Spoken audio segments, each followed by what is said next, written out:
Okay everybody, here I am again working on the steps that I created.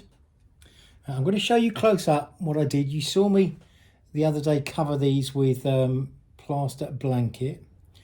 What I've done since that last video is mix up some plaster into a fairly liquid but reasonably thick solution, not too thick, and then just painted it over the blanket so that any holes of the blanket that were there have now disappeared. So you can see now we've got a much smoother sort of surface to work with, and you can't see any of the holes that the blanket would otherwise have left. Okay, so what I've also done, and you can see, is I've painted it with grey acrylic paint. Now what I used, I'll show you, was this paint here. So acrylic that I got just from a craft shop, Hobbycraft, I think I got this from. And I've used a grey as opposed to a black. I know some of the videos you see, certainly Miriam's Manor, she tends to use black first. I prefer a dark grey, there's no right or wrong. And actually, because I'm trying to blend it with, if you remember that mouldable matte, that mouldable matte's got a lot of grey in it anyway. It hasn't got much black, it's mostly grey. So I've mixed up some grey, and what I also did was swirl into it some white. So you can get here mixing white, and I put that into it so that within my little pool of grey there were some streaks of white, so that when I painted it, it's not actually, you may not be able to see it, but it's not actually dead grey. It's got some little whitish or paler grey flecks in it, so it's not a totally flat colour. What I'm now going to do is put some, and certainly you can see, I don't know if you can see down there, some very darker areas where the dark grey has come through. What I'm now going to do is put snow on this. Now you've got to sort of think about how snow falls. Snow falls from above. So what we're looking at is just putting some snow on the top surfaces. Now I would suggest that you don't go too heavy. What I've done is I've used a fairly stiffish kind of brush, and I've just squirted, you can see there, some white into my tray. And what I'm going to do is literally dip the end of that in and then just start dabbing on the top. Now this top step would have quite a lot of snow on it, so I'm going to put quite a lot of snow on there. Remember, I can also, if I want to at a later date, I can actually put some glue on the top of that and sprinkle some snow on it, but I'm going to put quite a bit of snow on that top step because it's a large flat area.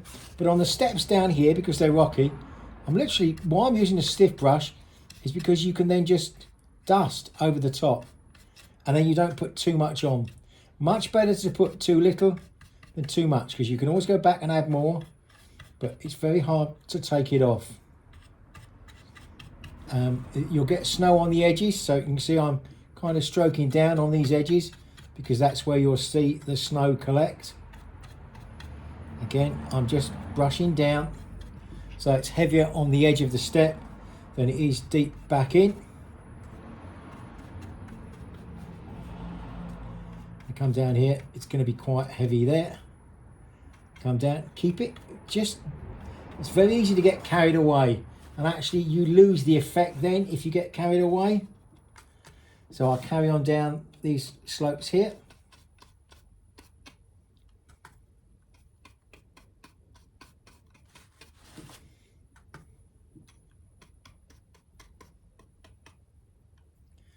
I'm kind of dabbing more than stroking. Remember, you're after an effect.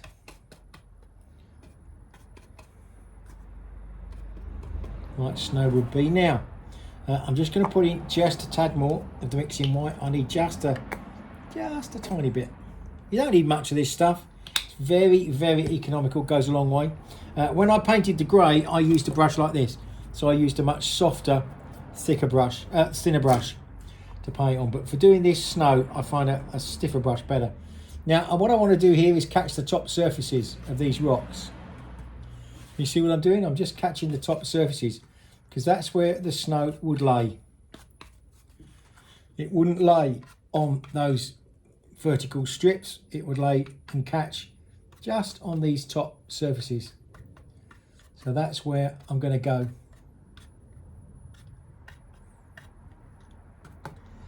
As I said, if you're not careful, you can get carried away. And when you get carried away, you tend to overdo it. I've learnt that in the past, that you can get carried away, and you're thinking about where would snow collect on a surface. It would connect on these vertical edges, the little ridges that we've got in the plaster. That's why I'm brushing down. Sorry, I'm speaking in rhythm with me brushing here. Just realised that.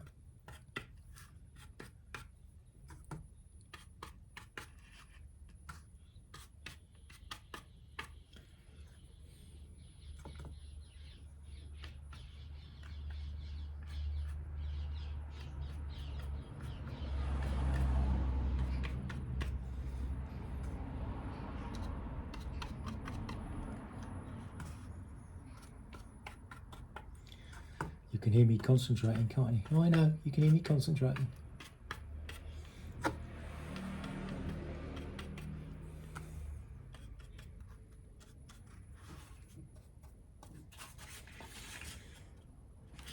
so I've just got this edge around here. You can see I've poked a couple of cocktail sticks in there just to help me to hold it when I'm working.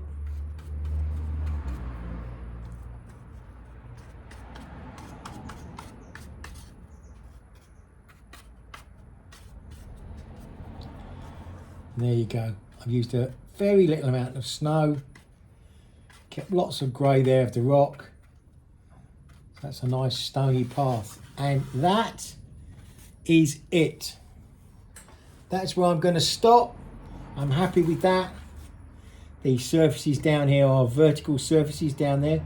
Some little outcrops there. I'm just going to put a little tiny, just smidge on. But as I said, it's very easy to get carried away. And you can always go in, as I said, I will quite possibly go back to these steps later when I've got the village out and put some PVA onto these vertical surfaces and just put a little bit of, sprinkle some snow down there, and it gives a very nice effect. So there you go. Those are my steps down. And I will show you when I actually do the video of my final village. You'll be able to see these, because what they're going to do, if I turn this camera around, you can kind of see the base that I was working on before. So what they're going to do, these are going to sit here up against that area there, which gives then the steps down to my next area of village down the bottom here. Okay, and this little one here I created. You may remember this is the offcut from out of there. Okay, so I've used that to create another steps which are leading down from a level up above. You'll see that in my final video. Anyway, hope you enjoyed it. Oh, I nod down so you can see me. Okay, bye bye. Happy villaging. See you again soon. Bye bye.